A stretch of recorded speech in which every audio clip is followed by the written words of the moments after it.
शहरातील यावल रोडवरील अतिक्रमण पुन्हा काढण्यास सुरुवात. ऐन दिवाळीत भुसावळ शहरातील मुख्य रस्त्यावरील अतिक्रमण पालिका प्रशासनाने काढण्यास सुरुवात केली. परंतु दिवाळीसारखा सण तोंडावर असल्याने अतिक्रमण मोहीम स्थगित करण्यात आली होती. यामुळे अतिक्रमण पुन्हा जैसे ते झाल्याने आज 12 जानेवारी रोजी भुसावळ शहरातील यावल रोडवरील अतिक्रमण प्रांताधिकारी श्री जितेंद्र पाटील यांच्या मार्गदर्शनाखाली काढण्यात आले. अतिक्रमण करणाऱ्यांची गय केली जाणार नाही, तसेच वारंवार अतिक्रमण करणाऱ्यांवर दंडात्मक कारवाई करण्यात येणार असून नागरिकांनी पालिका प्रशासनाला सहकार्य करावे, असेही आवाहन प्रांताधिकारी श्री जितेंद्र पाटील यांनी केले आहे.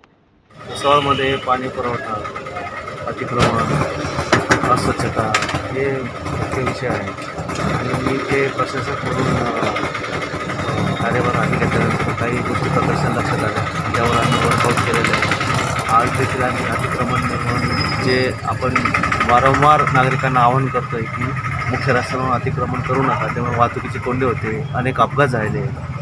तर आम्ही दिवाळीपूर्वी एक मोहीम हाती घेतली होती, नंतर दिवाळीमुळे आम्ही स्थगित केली होती. आता परत त्या मोहिमेला वेग आलेला आहे आणि इथून पुढे मात्र कोणत्याही अतिक्रमणधारकाची गय केली जाणार नाही आणि वारंवार जर कोणी रस्त्यावर येऊन अतिक्रमण कोणत्याही स्वरूपाचं करत असेल तर त्याच्यावर रोज दंडात्मक कारवाई करण्याचे नियोजन आहे. तर सर, पब्लिकला आव्हान काय करताय?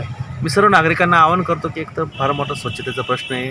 आपला जो कचरा येतो आपल्या घंटागाडीत ज्या रोज येत आहेत, आपल्या वाढणी फिरत आहेत, त्या घंटागाडीमध्येच टाका. आजूबाजूला कचरा करू नका, नंतर अतिक्रमण करू नका. लवकरच आता भुसावळ सिटीमध्ये हॉकर झोनची निर्मिती होत आहे आणि मुख्य बाजारातले जवळजवळ 20 ते 25 हे व्यापारी हे बाजार समितीच्या संकुलामध्ये स्थानांतरित होत आहे. त्यामुळे तिथली गर्दी कमी होईल. परंतु मी शहरवासियांना सांगतो की अतिक्रमण, स्वच्छता आणि विस्कळीत झालेला पाणी पुरवठा यावर आपल्याला लक्ष केंद्रित करायचं आहे आणि नगरपालिकेला त्यांनी सहकार्य करावं अशी माझी सर्वांना नम्र आव्हान आहे. धन्यवाद सर.